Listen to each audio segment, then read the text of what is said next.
Welcome to Crossroads.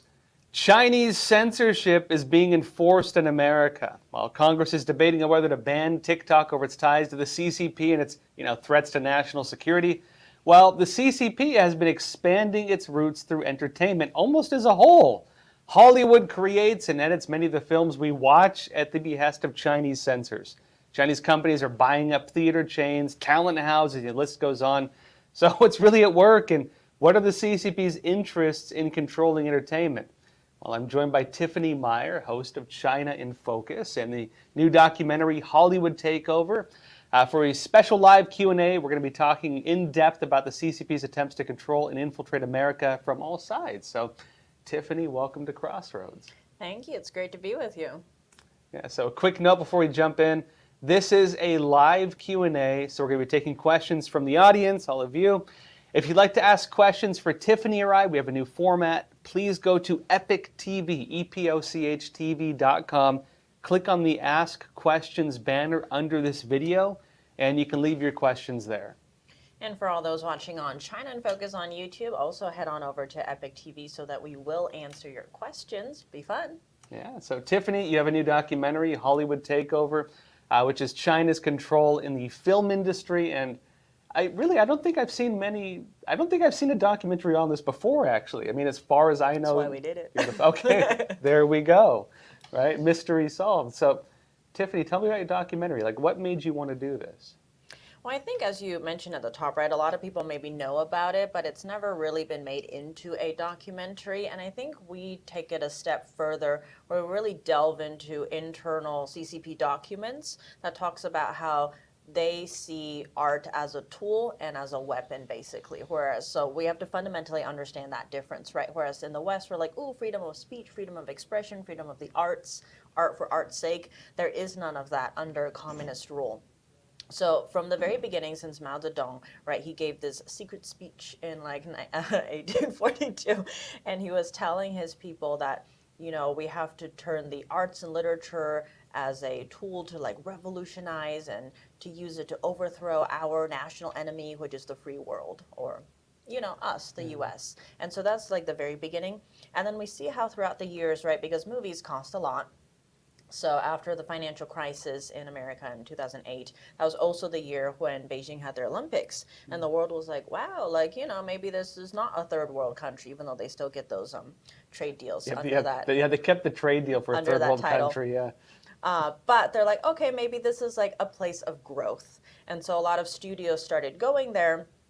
But, since the beginning, China doesn't allow all movies in. They only allow a select few. And through the years, that number has gone up and then down again.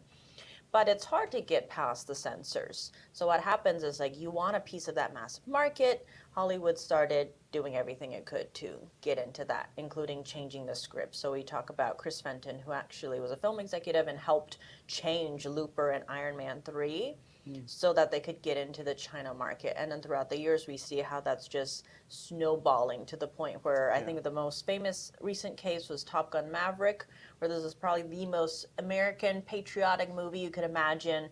People noticed in 2019 in the international trailer that, 2 patches on his jacket had disappeared. Instead of the Taiwanese and Japanese flags, they were random shapes because those are very sensitive topics to China. And then what was interesting is Tencent, this massive Chinese tech giant, was actually funding part of the film because Top Gun, everyone knew was going to be very expensive to make. But then because of this international outrage, it pulled out. And eventually, also with the pandemic, all studios had to be delayed. So then when the movie eventually came out, patches were back. It's very patriotic. It still doesn't explicitly say who the enemy is, though. So some are like, But anyways, it passed $1 billion globally without the China box office. So now you're seeing those changes. But basically what happened is you're seeing, because of the need and want of money, Hollywood started censoring everything. And so it was giving up free speech, human rights, all these different things that normally you would think America stands up for. Well, and that's what kind of blows my mind is because, I love being an American. I wake up every day and I look in the mirror and I'm like, geez, I love being American. As I start my day. I love... There's a flag wave in the background. Yeah. But, I remember when I was a kid, there used to be more patriotic movies. It felt like films were more patriotic. We had war movies. We had movies that kind of made you feel like this country is something great. when I was reading the standards on films, because you don't see those types of movies hardly. I think Top Gun's the first one I've seen in a long time that had anything like that.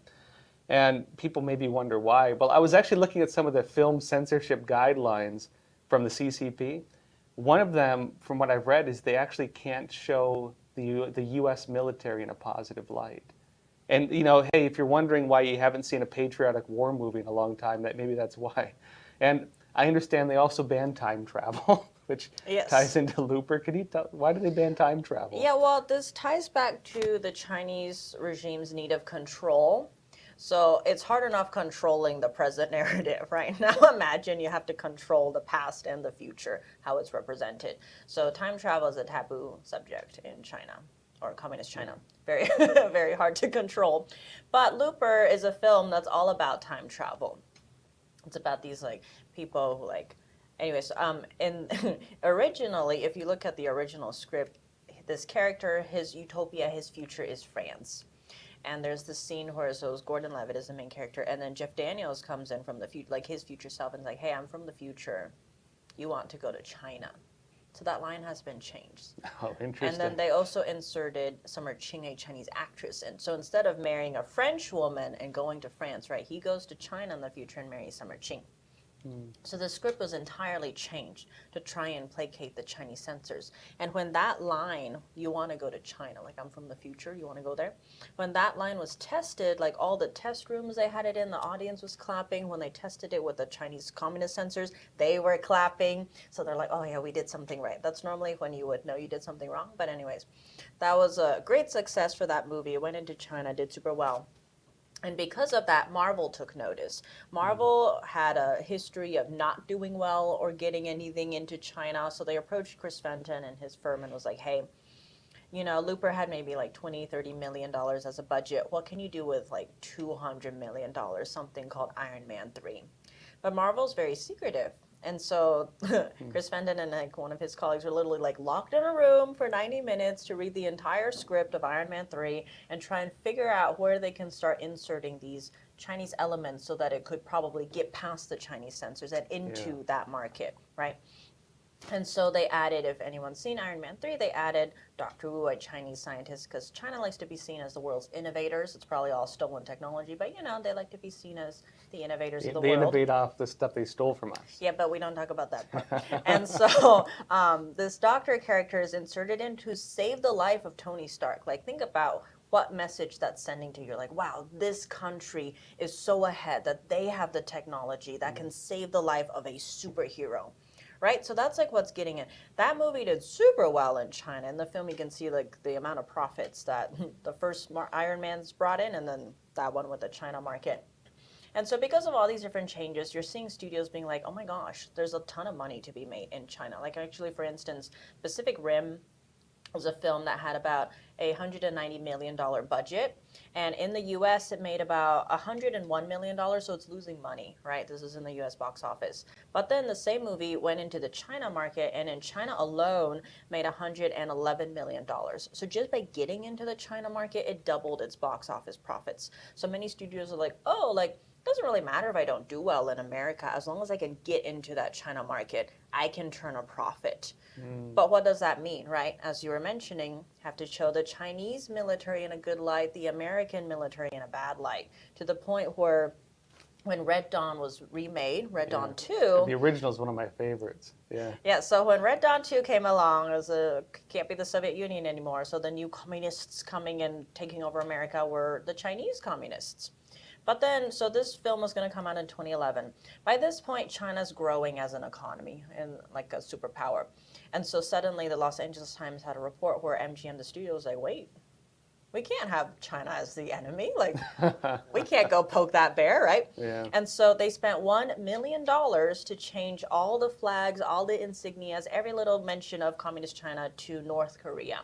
But to the point where even some of the characters in the film, because when the scriptwriters were told they had to change it and everything, they put those lines in there, so the characters are North Korea? Why does North Korea want to take us over? Can they take us over, So even the characters in the film are self-aware that this is so weird. But this is 2012 when this movie came out. Since then, no major studio has released a film with China as the villain. And, a lot of people might be like, oh, whatever, what does that matter? But that is changing the perception, right? Like when we think of the Cold War, we're like, oh, Soviet Union, the spies, right? It's like you have those images of those times in history. But now, because of the censorship coming out of China in general when it comes to news and everything, but now also in the soft power realm or the film realm, right? When you think of China, what do you think of? Right? It's really hard. You're not going to think of the crimes against humanity that are happening. You're not going to think of the people who are starving, the famines that happened, the manufactured famines that happened under Mao. None of that is covered.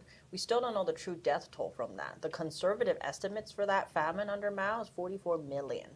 All Yeah. those people. And no one talks about that, right? So it's like, instead, what's happening now is you're getting this whitewashed version. And given the current tensions that we are seeing between these two superpowers, it's getting to the point where it is very dangerous because you're seeing so many different aspects. You're mentioning at the top of the show TikTok, right? There's that. TikTok's Chinese parent company ByteDance tied to the CCP, all sorts of national security concerns there. You're seeing the Chinese nationals coming across the border. China has exit bans, so it's like, how did they get out of the country? Sure, some of them probably are true asylum seekers. I've talked to some of them. They go to like Venezuela because they don't need a visa. So. Yeah, but just to get out of China, though. So it's like, how did you get out? And then many are noting that they're military-aged men. Hong Kong, they arrested a bunch of them trying to flee to Taiwan, actually. Oh. Yeah. So. Freedom. It didn't work for them, unfortunately, but yeah. Yeah, but that's the thing, right? So it's like you're seeing all these different changes to the point where also now it's an election year, right? Many candidates, it was kind of interesting seeing the Republican Party when there was more than one candidate against Trump, right? You saw Nikki Haley and Ron DeSantis trying to out-hawk each other on China. They're both already really hawkish on China, but it's gotten to the point where China is a focal point of this election. But then you think about the average Joe who goes to the movies to be entertained, right? You're not there with your guard up. You're there to be entertained. And then you're getting all these different things to the point where China just wants to control all of that. Like, so for instance, Black Adam, the superhero movie, terrible movie, by the way. Yeah. It had one line that mentions the Dalai Lama kind of positively. Okay, I take that back. Make it into China. Take that back. Okay, I take that back. Maybe they're okay. Yeah. But that's the point, right? Like, China's even afraid of one line. Because if you have a hero or anti-hero, someone that mentions the Dalai Lama in a positive light, that's a no-no to them. But that's the level of control they want, not just over their own people, right? But over the whole world and how the world views them. So that's what's at stake here. I mean, that's what kind of blows my mind is, I mean, again, I'd say China is one of the only bipartisan issues we have in this country right now. It's whether, again, Nikki Haley or Ron DeSantis or Trump or even Biden, they will criticize the CCP to different degrees, to different degrees. But really, both sides of the aisle, a lot of the things against China, a lot of the bills and stuff, they tend to get pretty good bipartisan support.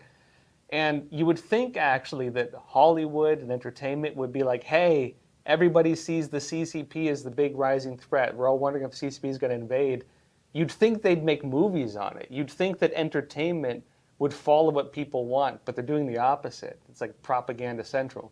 And I think, what's interesting to me is when we started opening up trade with China, one of the thinkings in the US was, hey, it was a real simplistic view of capitalism, right? They were like, well, if we let them into the free market, they'll become less communist. Hey, a great idea. But what ended up happening was the CCP used its state controls and just extended them.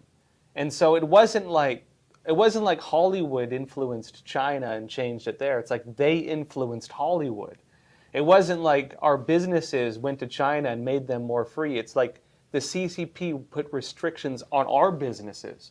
And so the CCP, through the open market, has found a way to spread its control and its laws outside of its own borders, and we've become less free because of it. Case in point, like Enes Kanter Freedom with the NBA, when he wrote, was it Free China on his shoes, he got punished for it. Like, they can kneel, when they're singing the Pledge of Allegiance, right? Or when they're singing the national anthem, they can kneel on the ground, that's okay. You can criticize America all you want, but you can't criticize, like, slave labor in China. How is that a thing, right? You can criticize America for, like, historical slavery, but you can't criticize current day slavery in China. Like, what kind of a world are we living in?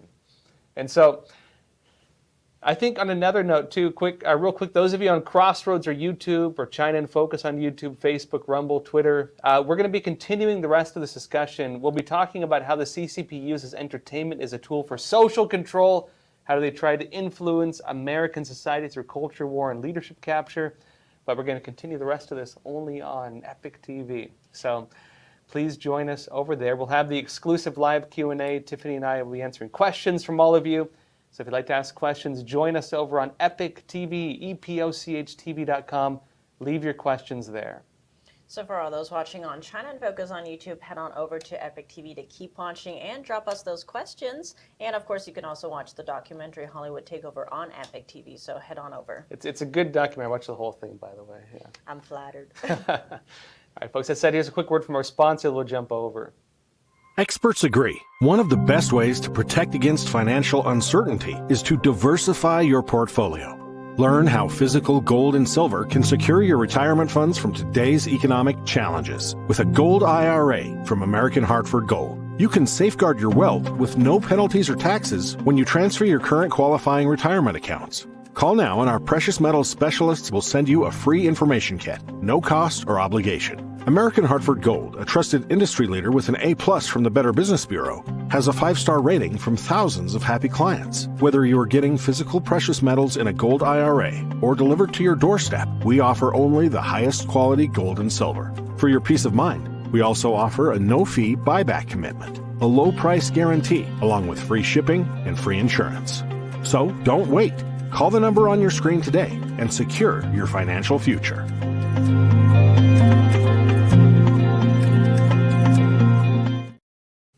Welcome back. Again, this is a special episode, a bringing together of Crossroads in China in Focus. And Tiffany, it's great having you here. It's good to be with you and good to see all